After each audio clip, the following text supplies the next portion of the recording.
All right, a top focus on WION right now. At least 16 people were killed across Palestinian territory as Israeli forces pressed on with a new ground offensive in Gaza. Explosions were seen over the Gaza Strip. The latest Israeli operation, which started on Tuesday, has now escalated the conflict, likely pushing any ceasefire further out of reach at this point of time. On the 23rd of September, world leaders will gather in New York for a summit hosted by France and Saudi Arabia. The summit aims to build momentum towards a two-state solution between Israel and the Palestinians. Australia, Belgium, Britain, Canada and France have pledged to formally recognize a Palestinian state. We have the high-level international conference for the peaceful settlement of the question of Palestine and the implementation of the two-state solutions. This is a chance to address reality that the Israeli-Palestinian conflict cannot be resolved by endless war, continued occupation and terror.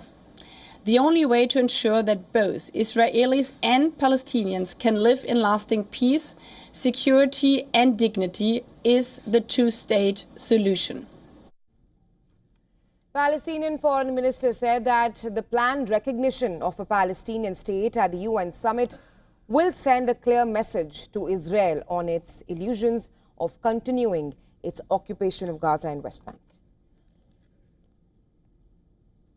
Recognition is not symbolic. It is something that is very important because it sends a very clear message to the Israelis on their illusions on continuing their occupation forever. And it sends a clear message to the Palestinians that we are with your right to self-determination. And it empowers and strengthens the two-state concept and solution. And it gives us a push for the future because we will build on it.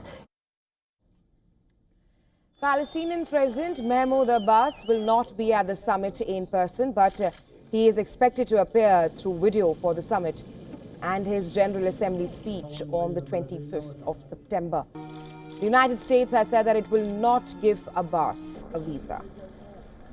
Israeli Prime Minister Benjamin Netanyahu insists there will be no Palestinian state and that the offensive will continue until Hamas is destroyed and also hostages are freed. Now, Israel's far-right finance minister says that Gaza could be real estate bonanza and that he is in discussions with the Trump administration as to how to share the proceedings moving forward.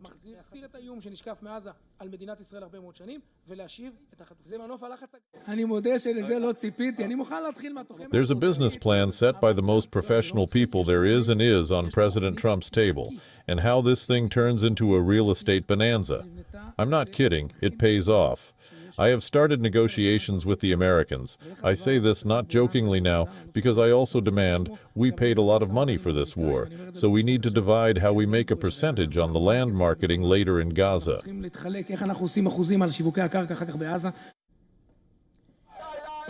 Well, the Israeli Prime Minister Benjamin Netanyahu continues to face anger from his people. On Wednesday, demonstrators dressed in white with blood representing hostages killed during the war gathered outside his residence.